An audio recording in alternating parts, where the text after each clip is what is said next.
નમસ્કાર, હું પ્રવીણ સરકાર. કર્ણાટકમાં કેપ્ટન કોન તમામની નજર કર્ણાટક પર છે. તમામ 224 બેઠકના ટ્રેન્ડ સામે આવી ચૂક્યા છે, પરંતુ ધીરે ધીરે પિક્ચર ક્લિયર થશે.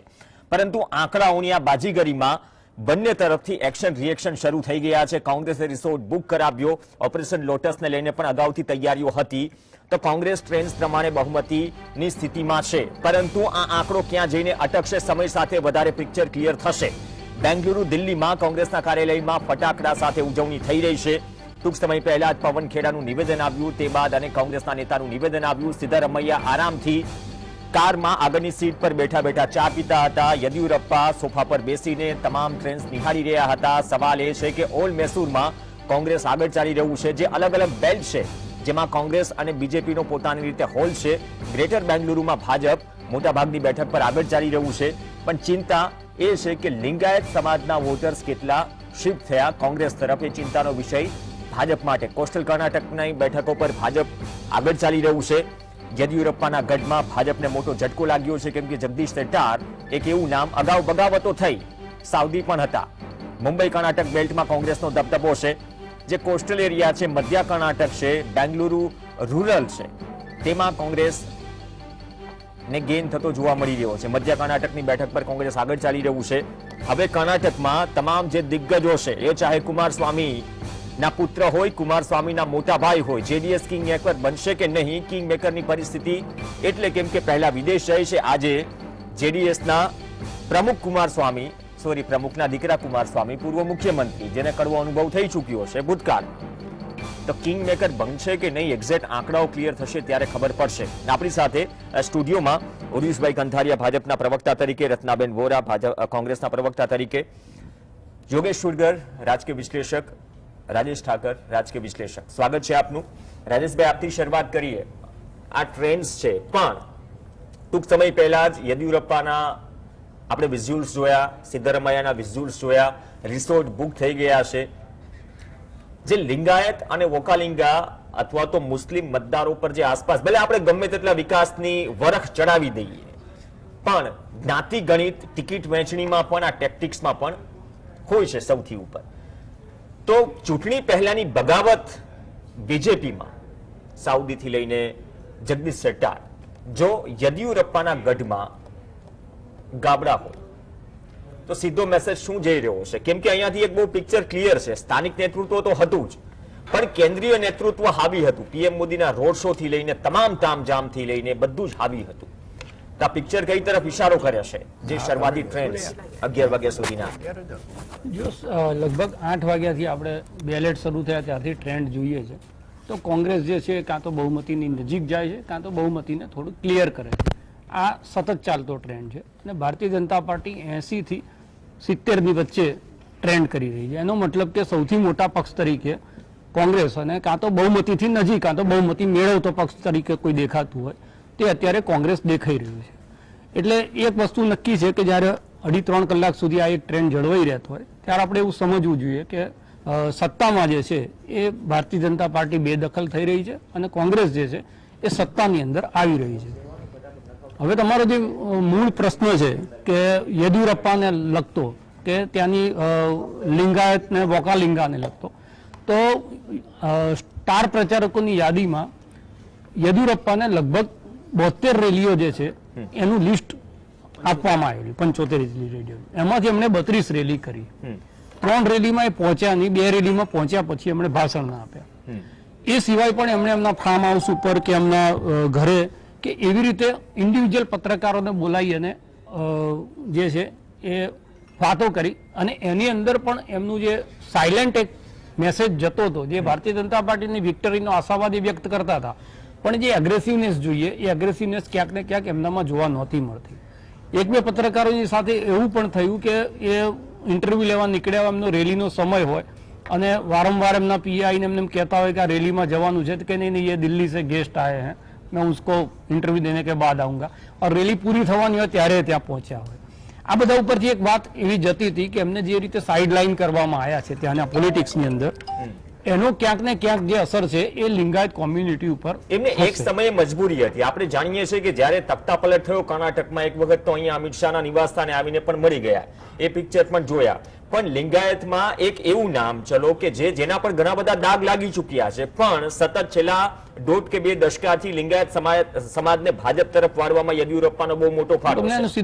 તો એ મજબૂરી સાઇડ ટ્રેક કરવા અથવા સાઇડ ટ્રેક થયા અથવા તો એ પરચો હજુ દેખાડવાની કોશિશ થઈ રહી છે કે જો તમે કર્ણાટકમાં તો છો તો યેદિયુરપ્પા સિવાય તમારી પાસે કોઈ વિકલ્પ નથી. એનું પ્રમાણ તમને આપું. 2013માં જયારે યેદિયુરપ્પા ભારતીય જનતા પાર્ટી સાથે નહોતા ત્યારે ભારતીય જનતા પાર્ટીના 12% વોટ હતા અને યેદિયુરપ્પા એમની સાથે આવ્યા 2018માં તો એમનો વોટ શેર થયો 36%. એટલે અત્યારે યેદિયુરપ્પા ભાજપમાં છે, ભાજપની બહાર નથી ગયા, પણ એમની નિષ્ક્રિયતા કે એમને સાઇડ લાઈન કરવા એ ભારતીય જનતા પાર્ટીને યેદિયુરપ્પાની જે પ્રભાવ છે લિંગાયત સમાજ ઉપર સેન્ટ્રલ કર્ણાટક ઉપર એ ક્યાંક ને ક્યાંક નુકસાન કરી રહ્યો છે. એક વસ્તુ એ. બીજું એમના નાયબ મુખ્યમંત્રી રહેલા જે શેટ્ટાર એમની ત્યાં થયું, એટલે હિમાચલ પ્રદેશમાં જે થયું એ જ કર્ણાટકમાં થયું. અને ભારતીય જનતા પાર્ટીએ સમજવું પડશે કે જ્યાં સુધી તમારું સ્થાનિક નેતૃત્વ મજબૂત નહીં હોય ત્યાં સુધી ગુજરાતની જેમ પ્રયોગો કરવા જશો તો એ મિસફાયર થશે. આવો જ પ્રયોગ જે છે એ પંજાબમાં મિસફાયર થયો, હિમાચલ પ્રદેશમાં મિસફાયર થયો ને અત્યારે કર્ણાટકની અંદર મિસફાયર થયો છે. ઓકે, પંજાબની વાત નીકળી છે તો બાય ઇલેક્શન, લોકસભા ઇલેક્શનનું જલંધર સીટ પર ચાલી રહ્યું છે, તેમાં આમ આદમી પાર્ટી બહુ મોટા માર્જિનથી ટ્રેન્ડ કરી રહી છે, મે બી જીત તરફ આગળ વધી રહી છે. પણ ઉર્વિશભાઈ, જે યેદિયુરપ્પા લિંગાયત સમાજની વાત કરી, કર્ણાટકમાં પોસ્ટર બોય કોણ? કેમ કે જાણીએ છીએ કે અંત સુધી, છેલ્લા પાવર પ્લે સુધી, છેલ્લા અઠવાડિયા 10 દિવસમાં પીએમ મોદીએ ઘણા રોડ શો ગજબ્યા, લાંબા રોડ શો કર્યા, પણ કર્ણાટકમાં ઓવરઓલ મુદ્દો જે કોંગ્રેસ ફ્રી તરીકે આપે છે ઘણા બધા ઇલેક્શનમાં, એ કોંગ્રેસની પરંપરા યથાવત રહે એ મેનિફેસ્ટોમાં આપી દીધો. પણ એ સિવાય સ્થાનિક મુદ્દા, વિધાનસભા ઇલેક્શન છે, માનો છો કે સ્થાનિક મુદ્દાની બહુ ઓછી ચર્ચા થઈ તમારા તરફથી અને મોટા ભાગનું કેન્દ્રીય નેતૃત્વ વધારે તાકાત લગાવતું જોવા મળ્યું, છતાં પણ 104 થી ટ્રેન્ડ્સ પ્રમાણે, ફરીથી રિપીટ કરું છું, ટ્રેન્ડ્સ પ્રમાણે બીજેપી સરકારમાં નથી આવી ગઈ. જે પિક્ચર હશે ક્લિયર થઈ જશે, પણ એઝ ઓફ નાઉ ટ્રેન્ડ્સ પ્રમાણે આપણે જોઈએ તો મુખ્ય 6 પરિબળો છે. એક સ્થાનિક મુદ્દા છે, સ્થાનિક નેતૃત્વ છે એટલે કે ઉમેદવાર, ત્યાર પછી રાજ્ય કક્ષાના મુદ્દા છે અને રાજ્ય કક્ષાનું નેતૃત્વ છે, અને ત્રીજું રાષ્ટ્રીય કક્ષાના મુદ્દા છે અને રાષ્ટ્રીય કક્ષાનું નેતૃત્વ છે. આ 6 પરિમાણોમાંથી કયા પરિમાણે કેટલી અસર ભજવી એ તો પરિણામો પૂરા આવશે ત્યાર પછી એનું જે આકલન થશે એના આધારે આપણે ચોક્કસ રીતે કહી શકશું. અને દરેક પાર્ટીને પોતાનું મનોમંથન કરવાની કે ઇન્ટ્રોસ્પેક્શન કરવાની એક તક મળવાની. પણ પ્રાઇમરી લેવલ પર ઉર્વિશભાઈ, જો યેદિયુરપ્પાના ગઢમાં ભાજપને મોટો ઝાટકો લાગતો હોય અને જે કહ્યું કે નિષ્ક્રિયતા દેખાડવામાં આવી, દેખીતી રીતે બોડી લેંગ્વેજમાં દેખાઈ જાય અથવા તો અમુક ઇન્સિડન્ટ લાગે છે કે એ ભલે કેન્દ્રીય નેતૃત્વ આવ્યું પણ સ્થાનિક નેતાઓ, જે સભાના નંબર્સની વાત કરી રાજેશભાઈએ, તેમાંથી કેટલી 50% સભાઓ કરી, બાકીમાં ગયા નહીં, તો આ પરિબળો પણ છે. અને હિમાચલ બાદ બીજી વખત થયું જે મેસેજ સીધો કેન્દ્રીય નેતૃત્વને પણ આપી રહ્યા છે. 24 અલગ વાત છે, પણ જ્યાં સુધી સ્ટેટ ઇલેક્શન્સની વાત હોય, મૂળ મુદ્દાઓ સાહેબ ગાયબ હોય છે. 2 મુખ્ય મુદ્દાઓ છે આપની વાતના સંદર્ભમાં વાત કરીએ તો. એક કે ભારતીય જનતા પાર્ટીએ પોતાનો વોટ શેર જાળવી રાખ્યો છે અને જે કોઈ જે પરિણામમાં જે ફરક પડ્યો છે એ જેડીએસના મત કોંગ્રેસને તરફ વળ્યા છે. હવે આની પાછળનું કારણ આવું કેમ થયું તો રાષ્ટ્રીય કક્ષાના જે મુદ્દા અને નેતૃત્વની બાબત છે ત્યાં ભારતીય જનતા પાર્ટીએ પોતાનું સ્થાન જાળવી રાખ્યું છે, પરંતુ સ્થાનિક મુદ્દાઓ અને સ્થાનિક નેતૃત્વની બાબતે એક આત્મમંથન કરવાની ભારતીય જનતા પાર્ટીને કર્ણાટકની જનતાએ ફરજ પાડી છે. ઓકે, હવે બજરંગ દળ પર, પીએફઆઈ જેવા બજરંગ દળ જેવા સંગઠનો પર પ્રતિબંધની વાત જ્યારે કોંગ્રેસ મેનિફેસ્ટોમાં કરે, ધ કેરલ સ્ટોરીની વાત મેનિફેસ્ટોમાં નહીં, ચૂંટણી પ્રચારમાં થાય, ખુદ પીએમ મોદીએ પણ ઉલ્લેખ કર્યો, તો આ રાષ્ટ્રીય મુદ્દા છે. મુદ્દાઓ જે છે એ દરેક મતદાર પ્રમાણે કેલિડોસ્કોપિક હોય છે. અચ્છા, કોઈક મતદારને એ મુદ્દો અપીલ કરે છે, કોઈકને નથી કરતો, એટલે એનું અત્યારે સાર્વત્રિક આકલન કરવું એ કદાચ વહેલું. તો ટ્રેન્ડ્સ પ્રમાણે માનો છો કે આ બંને મુદ્દા અસર નથી કર્યા કર્ણાટકની જનતાને? એવું આપણે નથી કહેતા, પણ કેટલી અસર કરે છે અને કયા વિભાગમાં અસર કરી છે એ આપણે સંપૂર્ણ પરિણામ આવ્યા પછી કરી શકીએ. ઓકે, 3 આંકડા અને હવે 2 આંકડાની વાત છે. અને રત્નાબેન, ભારત જોડો યાત્રા ફરી, કેમ કે પાયલટનું રિમોટ રાજસ્થાનમાં કોના હાથમાં છે એ ખબર નથી. અત્યારે સંઘર્ષ યાત્રા ચાલી રહી છે. કર્ણાટકમાં એ પરિસ્થિતિ ડીકે શિવકુમાર સિદ્ધારમૈયા વચ્ચે હતી અને ગયા વખતે જાણીએ છીએ કે જેડીએસ સાથે સરકાર બનાવી પછી શું સ્થિતિ થઈ, બાદમાં સરકાર પડી અને ગજગ્રા પણ યથાવત રહ્યો. પણ કર્ણાટકમાં શું આઉટપુટ રહ્યું કોંગ્રેસના ઇમ્પ્રુવમેન્ટ પાછળ? જો સૌથી પહેલા તો હું એ જ કહીશ કે જે ત્યાંની સ્થાનિક નેતાગીરી છે એ લોકોએ ખૂબ જબરજસ્ત મહેનત કરી છે. છેલ્લા 10 મહિનાથી એ લોકોએ મતલબ ઘરે ઘરે જઈને લોકોને કન્વિન્સ કર્યા છે, પ્રચાર કર્યા છે, લોકોના કામ કર્યા છે. અને બીજું સૌથી મહત્વનો ફાળો થયો છે આ રાહુલ ગાંધીજીની જે ભારત જોડો યાત્રાથી. ભારત જોડો યાત્રામાં આપ લોકોએ જોયું હશે કે રાહુલ ગાંધીજી સતત અને નિરંતર ચાલ્યા જ છે અને એમણે આંધી, તોફાન, વરસાદ કઈ જોયું નથી. અને એમની આજે એક શું કહેવાય કે એક જે પ્રેરણાથી લોકો પ્રેરિત થયા અને એમને જે રીતે લોકોને જોડ્યા છે ભારત જોડો યાત્રામાં, અને સૌથી વધારે સારો પ્રતિસાદ કર્ણાટકમાં જ મળ્યું છે. અને બીજું કે કર્ણાટકમાં જે સ્થાનિક પ્રજા છે, હવે સ્થાનિક પ્રજા જે 40% વાળી સરકાર હતી એનાથી કંટાળી ગઈ હતી. ત્યાં મતલબ ક્રિમિનલ, કમ્યુનલ એન્ડ કરપ્શન આ 40% ઇલેક્શન કમિશને નોટિસ પણ આપી હતી. હા, એ તો ઠીક છે, આપી જ હતી, પરંતુ હું જે વાત કરું છું આપ મારી વાત પૂરી થવા દો. ત્યાં લોકોને એવું થયું કે ભાઈ ક્રિમિનલ, કમ્યુનલ અને કરપ્શન આ 3 વાતો સિવાય ભાજપ પાસે હવે કઈ રહ્યું નથી. ભાજપ દર ઇલેક્શનમાં પહેલા તો વિકાસની વાત કરે છે, શરૂઆતી દોરમાં વિકાસની વાત કરે છે, સબકા સાથ સબકા વિકાસ, અને પછી ધીરે ધીરે કમ્યુનલિઝમ ઉપર કન્વર્ટ થઈ જાય છે. આપે જોયું હશે કે ઇવન જે મોદી કાર્ડ પણ બિલકુલ ફેલ ગયું છે. મોદીએ પોતાના ઉપર કેટલાય ક્વિન્ટલ ફૂલોની વરસાદ કરાવડાવી, જાણે કે એ તો કોઈ રાજાશાહી ના હોય એવી રીતે લોકો વરસાદ કરાવડાવી. તો ખોટું લાગે છે, લોકો જુએ છે તો આ બધું ખરાબ લાગે છે.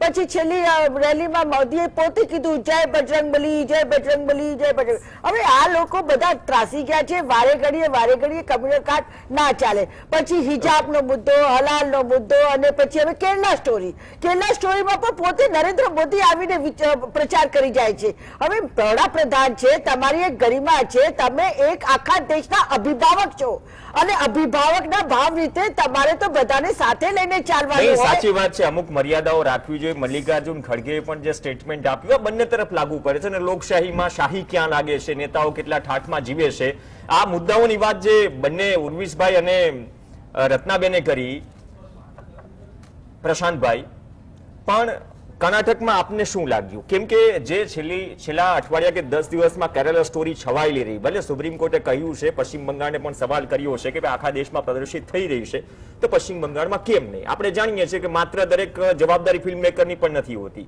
મેચ્યોર જનતાની પણ હોય છે કે જે ફિલ્મ જોઈને નક્કી કરે કે શું છે શું નહીં. બીજી વાત, આ તમામ પરિસ્થિતિમાં લોકલ મુદ્દા ગાયબ અને જે એક રણનીતિ રહી છે પોલરાઇઝેશનની, કે જ્યાં દલિત, ઓબીસી થી મળીને હિન્દુત્વની પેટર્ન પર એકમુશ્ત થઈને વોટિંગ કરે. શું છેલ્લા અઠવાડિયા કે 10 દિવસમાં આ પેટર્ન પર બીજેપી હાવી રહી અને પેટર્ન પર બીજેપી હાવી રહ્યા બાદ રિઝલ્ટમાં ટ્રેન્ડ્સ પ્રમાણે દેખાઈ રહ્યું નથી? તો આ સંકેત કેન્દ્રીય નેતૃત્વને અથવા તો બીજેપીને શું આપે છે? ન બજરંગબલી ન દંગા, જનતા કે મુદ્દો ચંગાઈ ચંગા. એટલે જ્યાં મુદ્દાની વાત નથી થતી એને ક્યાંક ને ક્યાંક જનતા એમની રીતે જવાબ આપે. હવે કર્ણાટકમાં કેવું હોય છે, આપણને બધાને ખ્યાલ છે કે આખા હિન્દુસ્તાનમાં સુશિક્ષિત રાજ્યો જે 2-5 આવે એમાં કર્ણાટક એક છે. કેરાલા, કર્ણાટક, આંધ્રપ્રદેશ, તમિલનાડુ. એટલે એ લોકોને પ્યોર અને પ્યોર અમારી વાત કોણ કરે છે, અમારું કોણ સાંભળશે, અમારા માટે કોણ શું કરશે, એના આધારિત એક તો વોટિંગ કરવાની છે. બીજું, આ વખતે ઓલરેડી છેલ્લા 10 વર્ષમાં અલગ અલગ પ્રકારની સરકાર જોઈ. પહેલા સિદ્ધારમૈયાની સરકાર હતી ત્યારે નરેન્દ્ર મોદીએ નારો આપ્યો તો 10%ની સરકાર, કે 10% કમિશન ખાય છે, અને પ્રૂવ પણ થયું. પછી કોંગ્રેસે નારો મળી ગયો 40%ની. એક જે કઈ લેટર કોન્ટ્રાક્ટર એસોસિએશને આપ્યો, એટલે મૂળ ભ્રષ્ટાચાર એ સૌથી મોટો મુદ્દો હતો. અને એ સ્થાનિકનો આટલો મોટો મુદ્દો એને ક્યાંય કોઈએ પકડવાનો પ્રયત્ન ના કર્યો. કોંગ્રેસનો મુદ્દો ચાલી ગયો. ભાજપનો બજરંગબલીનો મુદ્દો ખરેખર ચાલ્યો, ક્યાંક ને ક્યાંક રેલીઓમાં, સભાઓમાં બધામાં દેખાવામાં આવ્યા, લોકો બજરંગબલીના વેશમાં પણ આવ્યા. અત્યારે પ્રચાર પડઘમ શાંત થયા બાદ હનુમાન ચાલીસાના પાઠ પણ થયા એટલે છેલ્લી ઘડી સુધી આ એક એવી પરિસ્થિતિ હતી, કેમ કે હમણાં જ સાંભળતો હતો તમામને કે તમામ કેન્ડિડેટ થી લઈને જે સેન્સિટિવ એરિયા હશે કે તમામ કેન્ડિડેટને સમજાવાયા હશે કે તમે રેલી ન કરશો, વિજય રથ ન કાઢશો. તો એ પરિસ્થિતિ પણ કર્ણાટકમાં હતી અને હજુ છે. એટલે કહેવાનું એ જ છે કે મુદ્દા આધારિત રાજનીતિ આમ તો છે ને છેલ્લા 10 વર્ષમાં નહીં, પણ હું એવું માનું છું કે જયારે ઇન્દિરા ગાંધીનો તપતો સૂર્ય હતો, મધ્યાહને હતો, ત્યારે એ પણ કેન્દ્રની જ વાત નીચે સુધી કરતા હતા અને એ પોતે કેન્દ્ર સ્થાને રહેવાનો પ્રયત્ન કરતા હતા કે બધી જગ્યાએ હું જ હું, એ પછી પ્રચાર હોય તો પણ હું. એ જ રીતે નરેન્દ્ર મોદી અત્યારે એમની સ્ટાઇલથી કામ કરી રહ્યા છે કે હું જ હું, મારાથી ચાલુ છે. કર્ણાટકનું આખું ઇલેક્શન કેમ આ લોકોને કોરાણે મૂકવા પડ્યા? યેદુરપ્પા હોય, બીજા બધા એમના સ્થાનિક નેતા, ઇવન આ બોમ્બઈ સીએમ તરીકે, મુખ્યમંત્રી તરીકે ક્યાંય એ પિક્ચરમાં દેખાતા નહોતા. છેકથી છેક વત્તા સામાજિક મોકાલિંગા, લિંગાયત, કુર્મી સમાજ 38 થી 40% વોટ શેર આ 3 સમાજ કેરી કરે છે. એટલે એ લોકોને કેવી રીતે કન્વિન્સ કરી શકાય, એ સમાજ માટે શું? સિદ્ધારમૈયાએ 2018માં એવું કીધું હતું કે મારી સરકાર આવશે, એટલે મારી સરકાર આવશે તો લિંગાયત સમાજને અલગ ધર્મ તરીકેનો હું એક બિરુદ અપાવીશ અને એક પ્રસ્થાપિત કરી આપીશ. એમની સરકાર બહુ થોડો ટાઈમ આમની સાથે રહી, જેડીએસ સાથે, આગળ કઈ કામ ન ચાલ્યું. ત્રીજું છેલ્લી વસ્તુ કે કર્ણાટકની જનતા જે દર 5 વર્ષે પરિવર્તન આપે છે એને કન્ટિન્યુ કરવાનો પ્રયત્ન આ વખતે, કારણ કે છેલ્લી સરકાર ભાજપની હતી, પણ એવું સ્પષ્ટ હતું કે અમારે જેને બહુમતી આપવી છે, સ્પષ્ટ આપવી છે, કોઈ ખીચડી સરકાર ભેગી નથી કરવી. કારણ કે લોકોને જાણ થઈ ગઈ છે કે ખીચડી સરકાર બહુ લાંબી ચાલતી નથી, કાં ભાજપ ચાલવા દેતી નથી અને ઓપરેશન લોટસ કર્ણાટકથી ચાલુ થયું છે. અત્યારે પણ એટલી બધી બીક છે કે કોંગ્રેસે બધા ધારાસભ્યોને કહી દીધું છે ગુજરાતનું કર્ણાટક કનેક્શન છે જ ને. એગલ્ટન રિસોર્ટ કેમ ભૂલી શકાય? ભૂતકાળમાં ઘણા બધા ધારાસભ્યો ખડકાયા હતા, ડીકે શિવકુમારે નહીં સારી રીતે સાચવ્યા હતા, ડીકે શિવકુમારે કેન્દ્રીય નેતૃત્વને ઘણી બધી હેલ્પ કરી. એટલે સિદ્ધારમૈયાને બધું છે, પણ રાજેશભાઈ રેવન્યુ પણ બહુ મોટો મુદ્દો છે. જે 10%માંથી જે ભ્રષ્ટાચારનો વિકાસ થયો 40%ના આક્ષેપો સાથે, પણ બૃહદ જે બેંગ્લુરુ મ્યુનિસિપાલિટી છે આપણે જાણીએ છીએ કે ત્યાં પણ હોલ ચલો મુંબઈએ સ્ટીરિંગ હાથમાં લઈ લીધું. 21,000 કરોડનો ટોટલ ખેલ છે, પણ એ 21,000 કરોડના ખેલમાં જ્યારે મૂળ મુદ્દાઓ ગાયબ હોય, સ્થાનિક મુદ્દાઓ ગાયબ હોય, અથવા તો જે પ્રશાંતભાઈએ કહ્યું એમ કે ભાઈ 2018નું આપણને પોલિટિકલ ડ્રામા યાદ છે કે કઈ રીતે કોર્ડન કરીને ધારાસભ્યોને ફ્લો ટેસ્ટ માટે લઈ જવા પડ્યા. 15-20 દિવસ સુધી આ ડ્રામા ચાલ્યો હતો. તો એ તસવીરો પણ માનો છો કે કર્ણાટકની જનતામાં હશે કે આપીએ તો કોઈને મેજોરિટી આપીએ?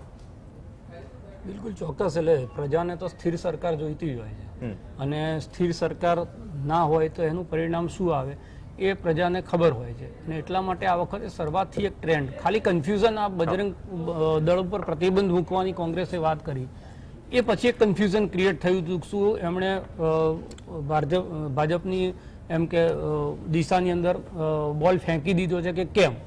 પણ અત્યારે ચૂંટણીનો જે ટ્રેન્ડ ચાલે છે, ટ્રેન્ડમાં એવું લાગી રહ્યું છે કે પહેલી વખત એવું બન્યું છે કે કોંગ્રેસે એક ટ્રેપ ગોઠવી અને ટ્રેપમાં ભારતીય જનતા પાર્ટી ફસાઈ. કારણ કે ત્યાંના જે સ્થાનિક અખબારોને તમે ટ્રાન્સલેટ કરીને વાંચો તેની અંદર આ વાત વારંવાર કહેવામાં આવતી હતી કે એમણે જાણી જોઈ અને ચૂંટણી ઢંઢેરાની સાથે આ વાત મૂકી કે ભારતીય જનતા પાર્ટી એમને ખબર જ હતી કે આ મુદ્દાને પકડશે અને મુદ્દાને પકડશે. અને બીજી બાજુ આપણી જે 5 મુદ્દાની વાત છે એ સતત કર્યા કરીશું તો પબ્લિકની અંદર ડિફરન્સ સીધો દેખાશે કે અમે કયા દિશામાં ચાલી રહ્યા છે, ભાજપ કઈ. રાજેશભાઈ એક સેકન્ડ, આમાં શું છે કે લાંબા સમય તમે કહ્યું ને કે દર વખતે કદાચ પીએમ મોદી કે કેન્દ્રીય નેતૃત્વ બીજેપીનું એજન્ડા સેટ કરે, એની આસપાસ કોંગ્રેસ ફરતી રહે અને ભૂલ કરે. મણિશંકર એરથી લઈને ઘણા બધા ફ્રી હિટ આપવાની તો આમ એક પરંપરા થઈ ગઈ છે કોંગ્રેસમાં. એટલે તમે એમ કહો છો કે આ વખતે ફ્રી હિટ જાણી જોઈને આપી? બિલકુલ બિલકુલ. અને સ્ટેટ ઇલેક્શન્સમાં આ પરિણામ જે છે એ બતાવી રહ્યું છે. ઓકે, પરિણામ પહેલાની વાત હતી એ થોડીક જુદી હતી. આપણે પણ અહીંયા ગુજરાતના ચશ્માથી આખા દેશને જોતા આવીએ છીએ, એટલે આપણે પણ એવું જ સમજતા હતા કે આ કોંગ્રેસે કંઈક ભૂલ કરી છે. પણ હવે ત્યાંના જે લોકલ પત્રકારો વિશ્લેષણ કરતા હતા કે એના જે આર્ટિકલ એમના પેપરમાં લખાતા હતા એ અત્યારે સાચું સાબિત એટલા માટે થઈ રહ્યું છે જે કોસ્ટલ કર્ણાટક છે, જેને ઉત્તર ભારત કહેવાય છે કર્ણાટકનું, બાકી આખા દક્ષિણ ભારતમાં ક્યાંય હિન્દુત્વનો મુદ્દો રામ મંદિરથી લઈને કોઈ દિવસ ચાલ્યો નથી.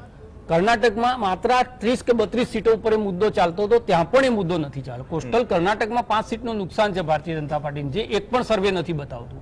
સેન્ટ્રલ કર્ણાટકની અંદર જે ભારતીય જનતા પાર્ટીનું નુકસાન છે એ પણ જે છે એ મોટાભાગના સર્વે બહુ જ ઓછું બતાવ્યું છે. અને બેંગ્લોર કર્ણાટકની અંદર આશ્ચર્યજનક રીતે ભારતીય જનતા પાર્ટીને ફાયદો થાય છે. એટલે એક્ઝિટ પોલ બધા આ 3 ઝોનની અંદર ખોટા સાબિત થઈ રહ્યા છે.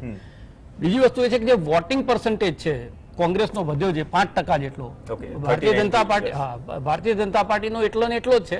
અને કોંગ્રેસનો 5% વધ્યો છે, એનો મતલબ એ થયો કે જેડીએસના જે વોટ છે એ કોંગ્રેસે કાપ્યા છે, કાં તો જેડીએસનો વોટ છે એ કોંગ્રેસની અંદર ટ્રાન્સફર થયો છે. અને એનું સીધું આ પરિણામ છે કે ગઈ વખત જે થયું તે એવું નથી થયું કે વોટ શેર વધારે હોવા છતાં કોંગ્રેસની સીટ ઓછી હતી. આ વખત સીટ પણ વધી છે.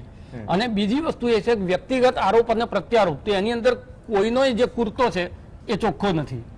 સાપનો મુદ્દો બનાવ્યો તો એની સામે કોંગ્રેસે પણ કેટલા સ્ટેટમેન્ટ નરેન્દ્ર મોદી દ્વારા કે બીજા નેતાઓ દ્વારા, એમના જ એક ધારાસભ્ય દ્વારા ખડગેને મારી નાખવા સુધી, ધમકી આપવા સુધીની વાતો. એટલે એની અંદર એવું થયું કે તમારો કોનો વધારે ચોખ્ખો કુર્તો છે એના ઉપર પબ્લિકે જજમેન્ટ આપવાનું. તો ભ્રષ્ટાચારની વાત આવે તો ભ્રષ્ટાચારની વાત રેકગ્નાઇઝ એટલા માટે થતી હતી કે જેનો યેદુરપ્પા છે તે યેદુરપ્પા ભ્રષ્ટાચારની અંદર એક વખત ફસાયેલા હતા, જેમને જેલ પણ થઈ હતી, અને એ અત્યારે તમારી સાથે હતા. એટલે ભ્રષ્ટાચારમાં પણ લોકોએ એવું જોયું કે ભાઈ આ બંને સરખા છે તો આપણે કઈ દિશામાં જવું. અને કર્ણાટક જેમ રોટલી રાજસ્થાનની જેમ ફેરવી નાખે છે એ રીતે આ વખતે પણ એમણે જે છે એમની રોટલીને ફેરવી નાખી છે. પણ સૌથી મહત્વની વાત એ છે કે 2024 પહેલા સાઉથની રાજનીતિ, એના ઉપર આ પરિણામ શું અસર કરે છે. સંયુક્ત મોરચો બનાવવાની જે પ્રક્રિયા ચાલી રહી છે એ પ્રક્રિયાની અંદર આનાથી કોંગ્રેસનું વજન કેટલું વધે છે કે કોંગ્રેસને ડ્રાઇવિંગ સીટ ઉપર બેસાડવા માટે સંયુક્ત મોરચાના બીજા નેતાઓ છે એ તૈયાર થાય છે કે કેમ, એ વાતને લોકોની વચ્ચે લઈ જવામાં સંયુક્ત મોરચામાં કોંગ્રેસ એટલા માટે હવે મજબૂત થઈ કે ભાઈ આખા દેશની અંદર ભાજપનો રથ ક્યાંક અટકાવવો હશે, એ ગોવા હશે કે કર્ણાટક હશે કે દક્ષિણના કોઈ રાજ્ય હશે કે ઉત્તર ભારત હશે, તો એક એવી પાર્ટી છે જે ભારતીય જનતા પાર્ટીનો આખા દેશમાં મુકાબલો કરે છે ઓછા વધતા પ્રમાણમાં, ક્યાંક ઓછી તાકાતથી લડી શકતી હશે, કોઈક વધારે તાકાતથી લડી શકતી હશે. તો એક એવી તાકાતની સાથે તમે બધા કોઈક એવું ગઠબંધન કરો, એ જે વાત અત્યારે ચાલી રહી છે એની અંદર કેટલું બળ મળે છે. આ જે રિઝલ્ટ છે એ રિઝલ્ટને લઈ અને એમાંથી જે મોરલ બુસ્ટિંગ થયું છે કોંગ્રેસનું, છત્તીસગઢમાં જે કહેવાઈ રહ્યું છે કે ભાઈ છત્તીસગઢની અંદર કોંગ્રેસ સારું કરવા જઈ રહી છે, તો હવે આવનારા જે 3 રાજ્યોના પરિણામ છે એ પરિણામની અંદર પણ મુદ્દા પણ સેટ કરશે. કારણ કે તમે જુઓ કે દિલ્હીમાં ના ચાલ્યું હિન્દુત્વનું કાર્ડ, પશ્ચિમ બંગાળમાં જય શ્રીરામ ના ચાલ્યા, અહીંયા બજરંગબલીનું કાર્ડ નથી ચાલ્યું, તો હવે શું મુદ્દા બદલાય છે કે મુદ્દા નથી બદલાતા. રાષ્ટ્રીય લેવલના મુદ્દા અને પ્રાદેશિક લેવલના મુદ્દા દરેક પાર્ટીઓ જુદા જુદા સેટ કરી અને લોકોની વચ્ચે જાય છે. સ્થાનિક જે નેતૃત્વ છે એને રાષ્ટ્રીય નેતૃત્વ વધારે મહત્વ આપવાનું વિચારે છે કે કેમ. આ બધી જ જે વસ્તુઓ છે એ વસ્તુઓનું એનાલિસિસ તમામ પાર્ટી કરશે, ભાજપ બી કરશે અને કોંગ્રેસ બી કરશે. અને એની સાથે સાથે પ્રાદેશિક નેતૃત્વનો જે મોરચો બનાવવાની વાત છે એ પ્રક્રિયા છે, એ પ્રક્રિયામાં પણ એક જુદા એંગલથી વિચારવાનું શરૂ થશે. ઓકે, એ પ્રક્રિયા એક બેકડોરમાં ચાલુ છે, ચાહે નીતિશ કુમાર, અખિલેશ યાદવથી લઈને તેજસ્વી યાદવથી લઈને બીજી તરફ મમતાને બનાવવાના પ્રયાસ છે. પણ દક્ષિણ ભારતની રાજનીતિમાં ઉર્વિશભાઈ અને 2024માં જે રાજેશભાઈએ કહ્યું, આ જો પરિણામમાં કન્વર્ટ થાય અથવા તો જે મેસેજ મળી રહ્યો છે, સીધી શું અસર કરશે? જે કીધું ને કે સ્થાનિક નેતૃત્વ ઉપર ઘણી વાત છોડી દેવી જોઈએ, અથવા તો જે તે સ્ટેટના મુદ્દાઓ કે તેની પરિસ્થિતિ હિસાબથી આબોહવા માપવામાં ભાજપને અંદાજો હતો જ આબોહવાનો, અથવા તો થાપ ખાઈ, અથવા તો છેલ્લા 7 કે 10 દિવસમાં મુદ્દા મળ્યા પણ એ મુદ્દા વોટમાં કન્વર્ટ ન થયા. મુખ્ય વાત એ છે, આપનો જે પ્રશ્ન છે કે દક્ષિણ ભારતની રાજનીતિમાં આ ટ્રેન્ડ્સ કે આ પરિણામો જે આવે એની શું અસર થશે. સૌથી મહત્વની વાત એ છે કે આ ઇલેક્શન છે એ રાષ્ટ્રનો મુદ્દો પ્રસ્થાપિત કરશે. સ્થાનિક મુદ્દા જે છે એ હંમેશા અગત્યના રહ્યા હોય છે અને કેટલી સક્ષમતાથી એ મુદ્દાનું નિરાકરણ લાવવામાં આવે છે તે બહુ મહત્વની વાત હોય છે. પરંતુ જે પ્રમાણે સ્થાનિક પાર્ટીને જે અત્યારે એન્ટી ઇન્કમ્બન્સી નડી છે એ વધારે સ્થાનિક પાર્ટીને નડી છે, રાષ્ટ્રીય પાર્ટીને એન્ટી ઇન્કમ્બન્સી નથી નડી. તો આ સ્થાનિક પાર્ટીનો પ્રભાવ કેટલો છે, એ પ્રભાવથી એક લોકોના કાર્યો કેટલી સક્ષમતાથી કરી શકે છે કે નથી કરી શકતી, એ વિઘ્ન કરતા રૂપે હોય છે કે વિઘ્ન હરતા રૂપે હોય છે. સ્થાનિક પાર્ટી, તમે જેડીએસ ની વાત કરો છો? હા, જેડીએસ ની વાત છે કે કોઈ પણ સ્થાનિક પાર્ટી ડિક્રીઝ થયા છે, મત ડિક્રીઝ થયા છે. આમાં શું ઉર્વિશભાઈ, આમાં એવું છે ને કે 200 મતે જીતીએ, 500 મતે જીતીએ, બિહાર યુપીમાં ઘણું બધું જોયું, પણ ઘણી વખત છે ને આ એક કોમન આન્સર મળે છે. આઈ એમ નોટ જોકિંગ કે સીટ ઘટે નહીં, આપણે વોટ શેર જનાધાર જાળવી રાખ્યો છે, પણ જનાધાર જાળવ્યા બાદ પણ જો સીટો જાય તો એ કોંગ્રેસ હોય કે બીજેપી હોય, થોડી પીછેહટ તો થઈ. હા, ચોક્કસ 104 સીટમાંથી અત્યારનું જે પરિણામ 73માં જે ટ્રેન્ડ્સ અત્યારે આવેલા છે એ પ્રમાણે પીછેહટ થઈ છે, પરંતુ એના ઇન્ટ્રોસ્પેક્શનમાં આપણે જઈએ તો એન્ટી ઇન્કમ્બન્સી ફેક્ટર 38 વર્ષથી કર્ણાટકમાં સતત ચાલ્યું આવ્યું છે, નિરંતર. દર 5 વર્ષે ત્યાં સરકાર બદલાય છે. તો એ સંજોગોમાં જે પાર્ટી પાવરમાં હતી એ પોતાનો વોટ શેર જાળવી રાખે છે, એ મહત્વની વાત છે. એ જનમાનસમાં અંકિત પણ થાય છે. એટલે જે રાષ્ટ્રીય પાર્ટીની જે દિશા છે એને સમર્થન મળી રહ્યું છે. ક્યાંક એ જે રીતનું જોડાણ થયું, એ જોડાણ દ્વારા જે કાર્ય પદ્ધતિથી એ સરકારને ચલાવવામાં આવી, એમાં પ્રજાની અપેક્ષાઓ જે છે એ સંતોષાઈ ના શકી હોય એવું બને નહીં. રાઈટ, બહુ સારી વાત કરી. કેમ કે પ્રજાના અમુક પ્રશ્નો પણ હોય. ભલે આઈટી સિટી, આપણે બેંગલુરુની વાત કરીએ, પણ આ સિલિકોન સિટી માં ગોઠણસમાં પાણી જ્યારે ચોમાસામાં ભરાઈ જાય છે, એ જ 21,000 કરોડની વાત થઈ રહી છે. આપણે આઈટી પ્રોફેશનલ્સ અહીંથી જાય છે, આઈટી સેક્ટરે શું કમાલ કરી છે. આપણે વાત કરીએ છીએ કે કેમ ડંકો વગાડ્યો છે, પણ ડંકો વાગતા વાગતા ગોઠણ પાણી ડૂબ હોય તો એ પણ એક મુદ્દો હતો. પણ એ મુદ્દો એટલો ચર્ચાયો નહીં રોડ શો કે સભાઓમાં. એક બ્રેક માટે રોકાઈશું. 11:30 સુધીની અપડેટ, તમામ અપડેટ સાથે ફરી મળીશું, ચર્ચા આગળ વધારીશું. કેમ કે ધીરે ધીરે પિક્ચર ક્લિયર થશે અને ક્યાં કોને કેટલો મોટો ફટકો પડ્યો, કયા પરિબળ ચાલ્યા, કયા નહીં, કયા મોટા નેતાનું ગજુ ટૂંકું પડ્યું કર્ણાટકમાં. બ્રેક બાદ ચર્ચા થવા. Welcome back. તો કર્ણાટકમાં ટ્રેન્ડ્સ પ્રમાણે કોંગ્રેસ આગળ અને બહુમતીનો આંકડો પાર કરતી દેખાઈ રહી છે. જેડીએસ નો વોટ શેર તૂટ્યો, સીટો પણ તૂટી રહી છે. કિંગ મેકરની ભૂમિકા નિભાવશે કે નહીં એ એક સવાલ હતો, પરંતુ પિક્ચર ક્લિયર થાય બાદમાં ખબર પડશે. આમ તો વિદેશ ગયા હતા, બાદમાં આવ્યા. હવે બંને પાર્ટીઓએ સંપર્ક પણ કર્યો હતો. ગઈકાલે થોડો અંદેશો પણ આવ્યો, પણ બોડી લેંગ્વેજ ઘણું બધું કહી રહી છે. ચર્ચા આગળ વધારીએ. રત્ના વોરા આપણી સાથે છે. રત્નાબેન, ફ્રી હિટ જાણી જોઈને આપી કર્ણાટકમાં. ભાઈ, આપણે જે રાજકીય જે સમીકરણો છે અને જે રાજકીય પરિબળો છે અને જે રાજકીય પરિસ્થિતિ હોય છે એ જોઈને દરેક રાજકીય પાર્ટી પોતપોતાની રીતે આગળ વધતી હોય છે. અને ફ્રી હિટની જે તમે વાત કરો છો એ પણ દરેક પાર્ટી પોતપોતાની રીતે કરતી હોય છે. પણ આ ફ્રી હિટનો મુદ્દો જ નથી. ખરેખર તો આ જે સાંપ્રદાયિકતાનું જે વાતાવરણ ઊભું કરે છે ભારતીય જનતા પાર્ટી અને એમની જે એલાયન્સ ગઠબંધનો છે, એમાં બજરંગ દળ પણ આવી જાય છે. તો બજરંગ દળ તો એક એવી પાર્ટી સંસ્થા છે કે જે તોફાનો કરાવવું હોય તો બજરંગ દળના લોકો આવી જાય, કંઈક પોસ્ટર ફડાવવા હોય તો બજરંગ દળના લોકો આવી જાય, કંઈક બિચારા વેલેન્ટાઇન પાર્ટી બનાવતા હોય તો બજરંગ દળના લોકો આવી જાય. તો આ ડિસ્ટર્બ કરનારા તત્વો છે. રત્નાબેન, બેંગલુરુ જેવા બ્રેક લગાવવા માટેની વાત કરી છે. બાકી આ ફ્રી હિટની વાત નથી, આ હકીકતની વાત છે. કહું છું કે બેંગલુરુ જેવા જ્યાં પબ કલ્ચર બહુ જાણીતું છે, શનિ રવિમાં પબ કલ્ચરનો માહોલ, તમે પણ બેંગલુરુ ગયા હશો. હવે જ્યારે કોંગ્રેસની સરકાર હતી ત્યારે પણ આ સ્થિતિ હતી જ. હવે હું એમ કહું છું કે પીએફઆઈ સાથે બજરંગ દળનું નામ મેનિફેસ્ટોમાં જોડીને એ મુદ્દો અપાયો એમ સામેથી. બાદમાં ભલે કહ્યું કે ભાઈ અમને બજરંગબલીથી સીધા વાંધો નથી, અમે પણ બજરંગબલીમાં માનીએ છીએ, એ સ્પષ્ટતા પણ કરવી પડી. નહીં તો સાચી જ વાત છે ને. બજરંગબલી એક અલગ વસ્તુ છે. મતલબ એ તો ભાઈ શ્રી રામના ભક્ત હતા, હનુમાનજી હતા, એ તો અલગ વસ્તુ છે. પણ અહીંયા તો બજરંગ દળની વાત થાય છે. બજરંગબલીથી અને બજરંગ દળથી કોઈ લેવા દેવા નથી. ખાલી એક નામ આપી દેવાથી કોઈ એક ભગવાનનું સ્વરૂપ નથી બની જતું. એટલે તમે તમારા મેનિફેસ્ટોમાં કરેલા વાયદા પર કાયમ રહેશો? 100% કાયમ રહીશું. અને આપણે જોયું છે કે અમે રાજસ્થાનમાં ગેસનું સિલિન્ડરનો ભાવ 500 રૂપિયા કરી દીધો. નહીં, પ્રતિબંધની વાત છે. સબસિડી તો બહુ આપી રહી છે બંને પાર્ટીઓ. બિલકુલ. અને અમે તો કહીએ છીએ ને કે અમે તો જે કહીએ છીએ કરીને બતાવીએ છીએ. અને દાખલા સ્વરૂપે હું તમને હમણાં જ એક્ઝામ્પલ જે આપ્યું કે રાજસ્થાનમાં અમે 500 રૂપિયા ગેસનો બાટલો કરીને બતાવ્યો છે. અને અમારા જે 5 ગેરંટી અમે આપી છે, 5 ગેરંટી ઉપર અમે કાયમ રહેવાના છીએ. ચૂંટણી આવી રહી છે ને મેમ? નહીં, ચૂંટણી શું આવી રહી છે? રાજસ્થાનમાં જયારે ચૂંટણી થઈ હતી ત્યારે થોડી આવી હતી. નહીં, 500 રૂપિયા સિલિન્ડર. આમાં શું છે ગેરંટી? હું તમારી વાત નથી કરી, તમે પણ છો, આમ આદમી પાર્ટી પણ છે, બીજેપીએ પણ સ્કીમો મૂકી છે મહિલાઓ માટે ગેસ સિલિન્ડર થી લઈને. હવે આમાં શું દરેકને ફ્રીબીઝની એક વ્યાખ્યા બાંધવાની સ્ટાઇલ અલગ અલગ છે. હવે લોકોને કઈ સ્ટાઇલ ગળે ઉતરે છે, ઉર્વિસ કંધારિયા, એ જ વસ્તુ તમે કર્ણાટકમાં કોઈ સ્કીમ કરીને આપો. આમ ફ્રી બીઝ, આ રેવડી કલ્ચર, આ રેવડી કલ્ચરના કારણે ઘણા જીતના લાડવા પણ મળ્યા એવું નથી, ઘણી અન્ય પાર્ટીઓને પણ મળ્યા. પણ આ રીતે મુદ્દો પીરસાય છે દરેકની. બીજેપીની પણ એક સ્ટાઇલ છે. એ જ સ્થિતિ તમારા મેનિફેસ્ટોમાં પણ હતી, જે વિઝન ડોક્યુમેન્ટના નામે ઓળખાય છે, જે કર્ણાટકમાં રજૂ કર્યો. છતાં એ હિટ ન થયો જનતામાં.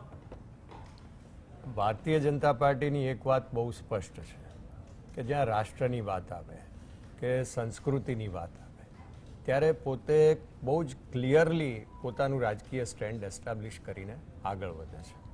ક્યારેક કોઈક જગ્યાએ એનું નકારાત્મક પરિણામ આવે છે, ક્યારેક સકારાત્મક પરિણામ આવે છે, પરંતુ એની દિશા, એનો ઉદ્દેશ, એની પાછળની કાર્યશૈલી એ રાષ્ટ્રનો વિકાસ જ રહેલો છે અને એ વ્યક્તિના વિકાસ સુધી પણ પહોંચેલું છે. એટલે સબકા સાથ સબકા વિકાસ એ અમારું સૂત્ર જે છે એ સાચા અર્થમાં સૂત્ર છે અને એ તમે જોશો તો એના પહેલા સાંસ્કૃતિક રાષ્ટ્રવાદ હતું અને એના પહેલા એકાત્મ માનવવાદ હતું. તો ત્રણેય સૂત્રો 70 વર્ષથી અમારા સૂત્રમાં કોઈ બદલાવ નથી આવ્યો. એટલે રાષ્ટ્રનું હિત અને વ્યક્તિનું હિત સર્વોપરી છે. એના આધારે અમારી રાજનીતિ ચાલે છે.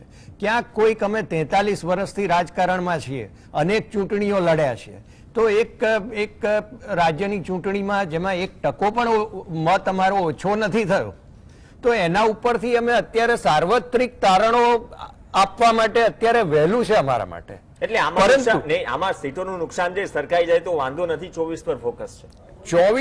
24 ઉપર ફોકસ છે અને 23 ઉપર એ ફોકસ છે. અચ્છા, 23 માં પણ બીજા રાજ્યોમાં ચૂંટણી આવવાની છે. તો ત્યાં તો એટલે અસર થશે. આજે આપણે પ્રી મેચ્યોર કન્ક્લુઝન ઓકે, કે પ્રી કન્સીવ્ડ નોશન થી આપણે આગળ વધીએ કે ફલાણા મુદ્દાને લીધે એની આ અસર આ રાજ્યમાં થઈ, એ જ મુદ્દો બીજી રીતે અસર કરી શકે છે.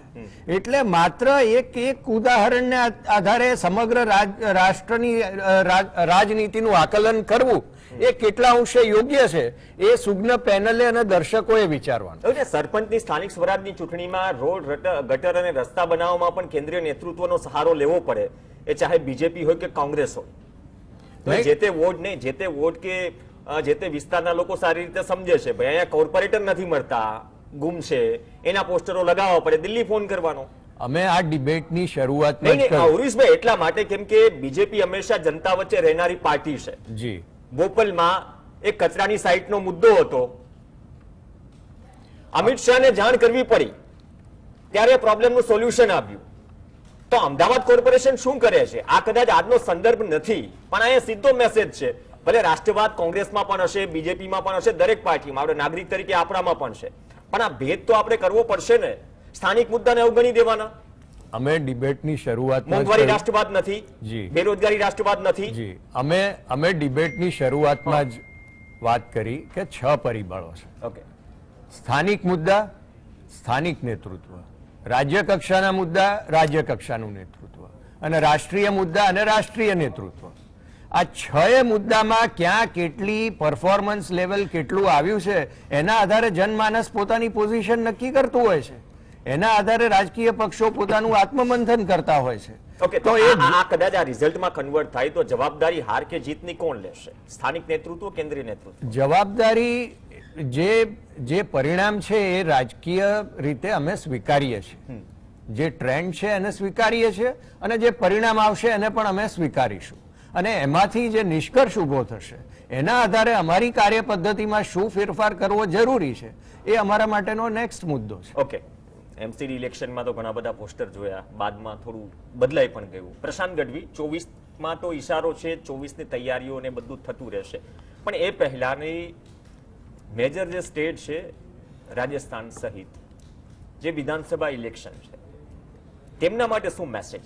જે એમ કહ્યું ને કે મુદ્દાઓ શું માપીને રાખવા, જ્યાં મુદ્દાઓ છે જ ઓલરેડી અંદરખાને જે તકલીફો છે કોંગ્રેસ અથવા બીજેપીમાં એ તો છે જ, પણ જ્યાં સુધી રાષ્ટ્રીય મુદ્દાઓ અથવા તો સ્થાનિક મુદ્દાઓ અહીંથી બીજેપી માટે કોઈ મેસેજ જાય છે, કોંગ્રેસ માટે શું મેસેજ જાય છે, બંને માટે આવનાર વિધાનસભા ચૂંટણીઓ માટે?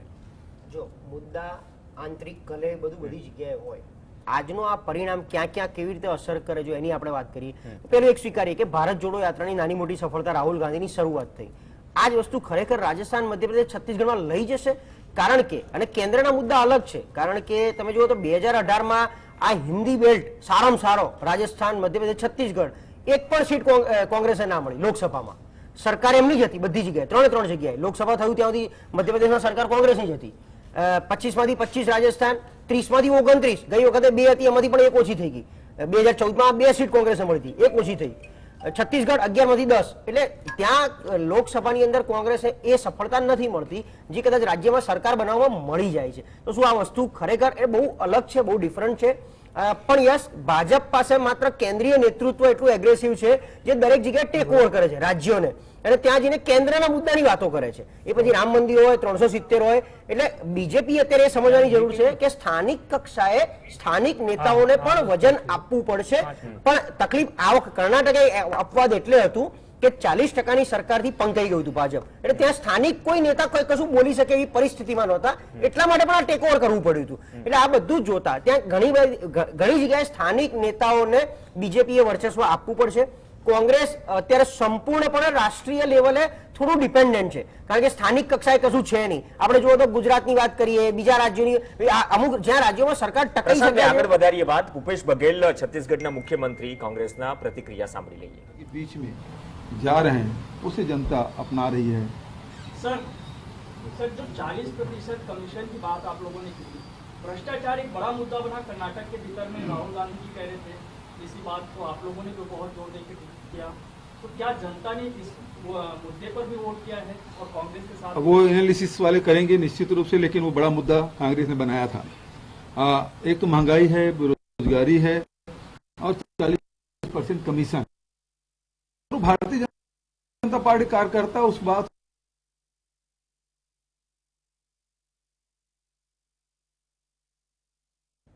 ચલો, એક તરફ ફટાકડાની ઉજવણી છે. ભૂપેશ બઘેલ કહી રહ્યા છે કે જે મોંઘવારી છે, બેરોજગારી છે, આ તમામ મુદ્દાઓ કોંગ્રેસે બનાવ્યા. પ્રશાંત ગઢવી, આપની વાત આગળ વધારશો. ચર્ચા કરતા હતા કે રાજ્ય કક્ષા અને કેન્દ્ર કક્ષાના જે મુદ્દાઓ છે, મુદ્દા કરતા એનું નેતૃત્વ છે, એનું એ સ્થાનિક નેતાઓનું વર્ચસ્વ છે, એ બધું કોણ કેટલું ટકાય. એટલે ભાજપ માટે બહુ એક નવી લર્નિંગ છે કે એ લોકોએ નીચે સ્થાનિક નેતાઓને ક્યાંક ને ક્યાંક વજન આપવું પડશે. યેદુરપ્પાની નારાજગી, બોમ્બઈ પોતે મુખ્યમંત્રી હતા તેમ છતાં પણ એમના કરતા વધારે રેલી, રોડ શો મોદી અને શાહના થતા હતા. એટલે આ બધું જનતા એથી વિશેષ મેં ના કીધું કે કર્ણાટકમાં તો બહુ સ્પષ્ટપણે ભ્રષ્ટાચારથી લઈને બીજા બધા મુદ્દે પહેલેથી બહુ ક્લિયર હતું કે જેને આપીશું સિંગલ બહુમત આપવું છે, કારણ કે ખીચડી સરકાર જોઈ એમાં કામ થતું નથી, એ બહુ ચાલવા દેતા નથી. ઓપરેશન લોટસનો ખોફ એટલો બધો લોકોને રહે છે. અને હું તો આજે સવારથી કહું છું, આંકડા ગમે તે આવે, જ્યાં સુધી રાજ્યપાલ તરફથી આમંત્રણ, એ લોકો જઈને સરકાર બનાવે, સરકાર બનાવ્યા પછી મુખ્યમંત્રી શપથ લઈ લે અને પહેલી કેબિનેટ બેસાડે ને એ દિવસે હું માનીશ કે આ ઓપરેશન લોટસ અત્યારથી જો ચર્ચા રહ્યું છે કોંગ્રેસે. મેં કહ્યું ને કે ગિલ્ટન રિસોર્ટ તો બહુ જૂનો પુરાનો ઇતિહાસ છે, ગુજરાત સાથે પણ લેવા દેવા છે. તો આ એક મતલબ એ પણ એક મુદ્દો કે સ્ટેટમેન્ટ આપવાનું ઇન્ટેન્શનલી ટાઈમિંગ હતું.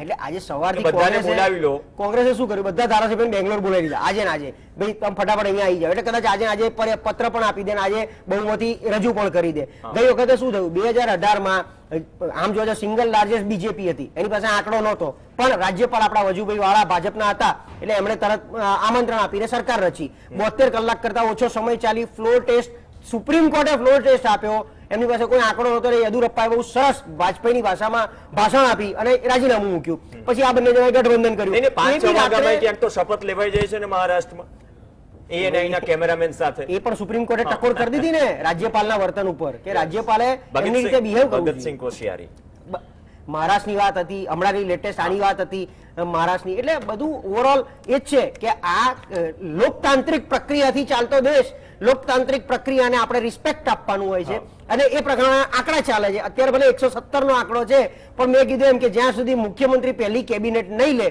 ત્યાં સુધી હું તો નહીં જ કહું કે કોની સરકાર સારી રીતે બનવાની. ઓકે, દરેક સોશિયલ મીડિયામાં છે ને રાહુલ ગાંધીનો પ્રોફાઇલ છે આઈએનસી ઇન્ડિયન નેશનલ કોંગ્રેસમાં.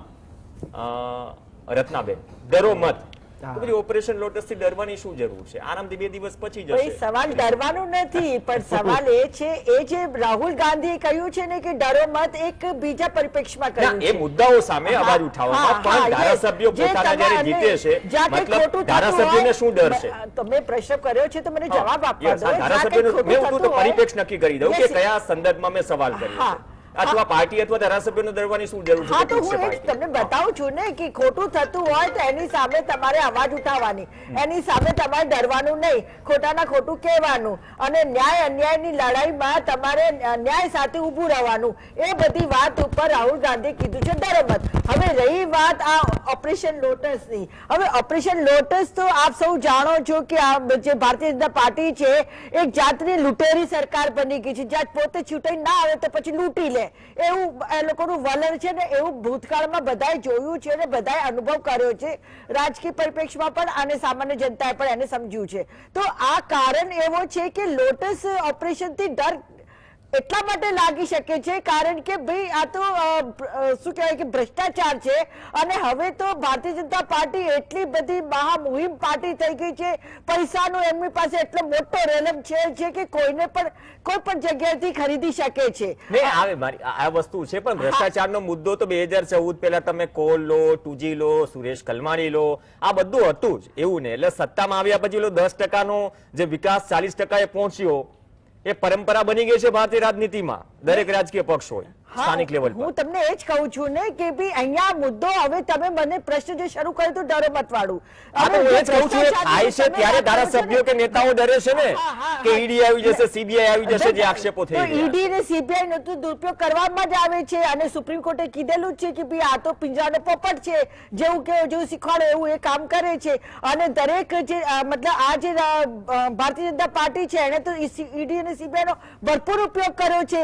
જે નેતાઓ એક વખત ઈડી સીબીઆઈ ના આક્ષેપ હોય છે જેની ઉપર અને જે ભાજપમાં પહોંચી જાય છે તો પછી એમ બધા દૂધના દોયલા થઈ જાય છે, એમના ઉપરથી બધા આક્ષેપો ઉતરી જાય છે. આક્ષેપો સતત થતા રહે છે, પણ હું એ જ કહું છું આપ આસામના મુખ્યમંત્રીની વાત લઈ લો, એમની સામે પણ આક્ષેપ હતા અને પછી જયારે પલટો કરીને ભાજપમાં આવી ગયા ને ત્યારે તો હવે બધા આક્ષેપો જતા રહે, એમને કોઈ જેલ નથી થતી, એમની કોઈ પૂછપરછ નથી થતી. તો આ તો ખાસ વાત એ જ છે ને કે તમને ડરાવવા માટે, તમને પોતાની તરફ લેવા માટે આ લોકતાંત્રિક વાત નથી. લોકો જયારે તમને નથી છૂટાઈને મોકલતા તો તમે શાંતિથી બેસી જાઓ ને, 5 વર્ષ રાહ જુઓ, કામ કરો અને તમે તમારા પ્રજાના મુદ્દા ઉપર કામ કરતા રહો. 5 વર્ષ પછી ફરી આવજો, પરંતુ તમે તો લૂંટી લો છો અને તમે તો ખરીદી લો છો. અને એ જે તમે શરૂઆત કરી છે ને એ ભારતીય જનતા પાર્ટીની શરૂઆત છે. એવા તો કેવા મૂલ્યો કે તમે ખરીદાઈ જાઓ. તમે એટલે ઇન ધ સેન્સ કે નેતાઓ માટે છે. રત્નાબેન આજે ભ્રષ્ટાચાર આપણા બધાના જનમાનસમાં અંદર સુધી પહોંચી ગયા છે. આજે ટેબલે આ આપણું સિસ્ટમ બગડી ગઈ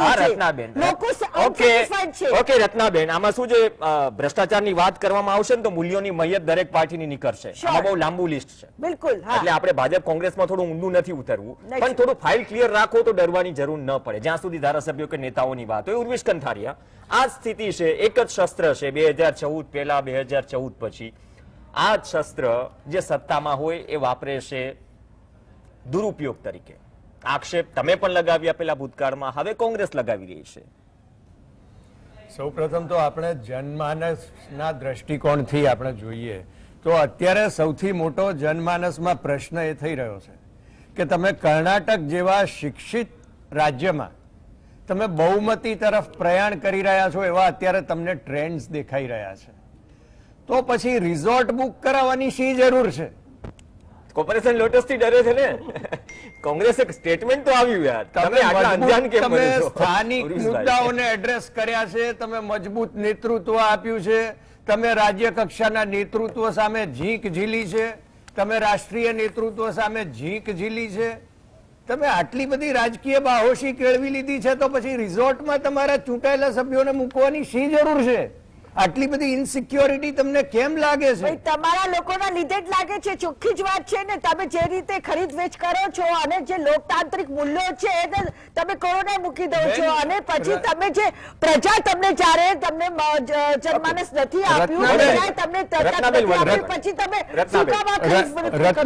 રત્નાબેન, આપને એક સવાલ એ છે કે આપ એવા ઉમેદવારોને ટિકિટ કેમ આપો છો કે જે ચૂંટાયો હજી નથી, જે દિવસે એ પહેલા તમે એને રિઝોર્ટમાં મોકલવા? એ સવાલ કોંગ્રેસ માટે પણ છે. રત્નાબેન, એક મિનિટ. રત્નાબેન, અહીંયા છે ને વર્સિસની પરંપરા નથી. બહુ સારી વાત કહી કે એવા ઉમેદવારને કેમ ટિકિટ આપો છો, પણ સામે સવાલ એ પણ થાય છે ઉર્વિશ કંથારિયા કે જ્યાં આરોપ લાગે છે, અહીંયા ધારાસભ્યનું, હળવદના ધારાસભ્યથી માંડીને ઘણા બધા ધારાસભ્યો છે, આરોપ લાગે, રાજીનામું મૂકે, પક્ષ બદલે, કોઈ જજમેન્ટ આવે, કોઈ ટેગ વગરનું વોશિંગ મશીન છે, આરોપોમાંથી મુક્ત થઈ જાય, એ પણ મુદ્દો છે.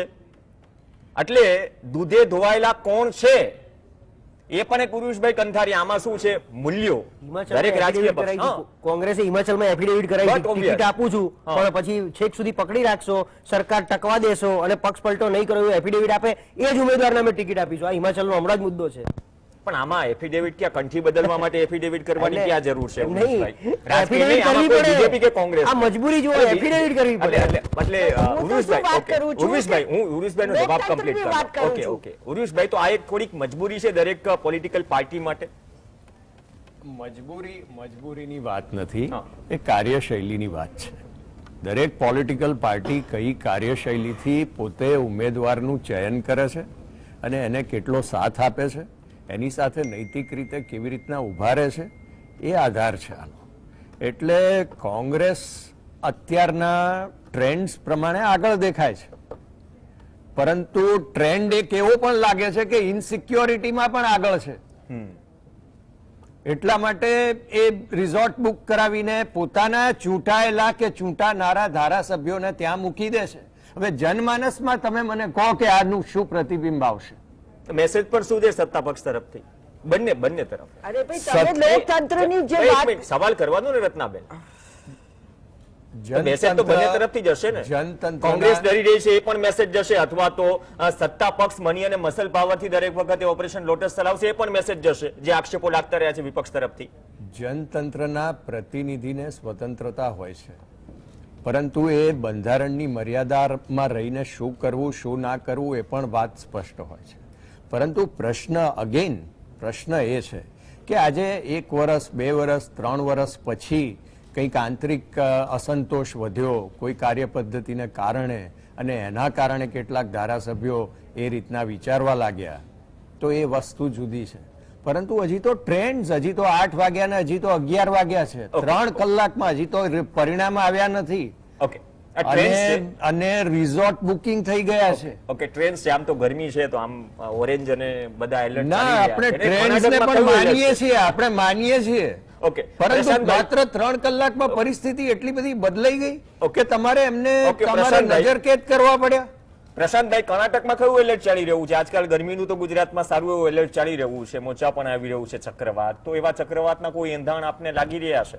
જો અત્યારના કેમ કે આ ટ્રેન્ડ રહ્યો છે, આ જે ટ્રેન્ડ પ્રમાણે આંકડા જોઈ રહ્યા, ટ્રેન્ડ રહ્યો છે કે સરકાર બને, તમે કીધું કેબિનેટ નક્કી ન થઈ જાય, શપથ ન થઈ જાય ત્યાં સુધી કંઈ કહી શકાય નહીં આજની રાતને. જો બે રીતે છે, 75 + 24 ભેગું કરો તો એક બહુમતી થતી નથી. કોંગ્રેસના કેટલા ધારાસભ્યોને વિધાનસભામાં એબસન્ટ રાખી, કાં તો રાજીનામા અપાવવા, અને આગળ જતા બધું કંઈ પણ આમાં થઈ શકે. અને કર્ણાટક છે એટલા માટે. મધ્યપ્રદેશમાં બી 28 ધારાસભ્યો, હજી 2, 5, 10 હોય ને તો આપણે સમજીએ, પણ 28 ધારાસભ્યોએ રાજીનામા આપ્યા છે જ્યોતિરાદિત્ય સિંધિયાની પાછળ, અને એ પાછા 28 માંથી 24 જણા ભાજપમાંથી ચૂંટાઈને આવ્યા છે. એટલે હવે આગામી સમય આપણને, મેં ના કીધું કે કેબિનેટ બેસે પછી જ ખબર પડે, પણ યસ, ટ્રેન્ડની દ્રષ્ટિએ કોંગ્રેસ અત્યારે બહુમતીથી આગળ છે, મેજિક ફિગર ક્રોસ કર્યું છે. આપણે એટલે આશા રાખીએ કે આ જનાદેશ છે, જનાદેશનું સન્માન થાય, એ લોકો આગળ જઈને એટલે બતાવે અને રાજ્યપાલને મળી અને સરકાર રચે. સરકાર રચ્યા પછી સરકાર ચાલે. જે મુદ્દા આધારિત એમણે વાત કરી છે એ મુદ્દાને પાળે ભારતીય જનતા પાર્ટી. અને હમણાં આપણે જે વાત થતી કેન્દ્ર વર્સિસ રાજ્ય, મેં ઘણા લોકોને સાંભળ્યા, અને જે 2018માં નારો હતો એ ફરી એકવાર મને અહીંયા સાંભળવા મળ્યો કે મોદી છે કોઈ બેર નહીં પણ વસુંધરા તેરી ખેર નહીં, એટલે રાજસ્થાનમાં એમને પાડ્યા. એમ અહીંયા બી ક્યાંક સ્થાનિક વેપારીઓ, એક વ્યક્તિએ છે ને સાયકલ કંઈક બનાવી છે, પેલી ઇકો સાયકલ, એને પૂછવામાં આવ્યું કે ભાઈ તમે કોણ નથી, તો કે આ વખતે ભ્રષ્ટાચારના હિસાબે અમે ભાજપથી થોડા ત્રસ્ત છે, એટલે કોંગ્રેસની સરકાર આવે તો સારું. તો કે લોકસભામાં પણ, કે ના, લોકસભામાં તો મોદી સાહેબ જ જોઈએ. એટલે એ જ વ્યક્તિ જે વિધાનસભામાં આને વોટ કરે છે એ લોકસભામાં મોદી ઈચ્છે છે. એમ લોકસભા વસ્તુ આખી અલગ છે. આજની તારીખમાં આપણને બીજા કોઈ એંધાણ દેખાતા નથી. ભલે વિપક્ષ એકજૂટતા કરવાનો પ્રયત્ન કરે, ભારત જોડો યાત્રા આગળ જઈને બીજા કયા રાજ્યોમાં લઈ જાય છે, કારણ કે ભારતના નકશામાં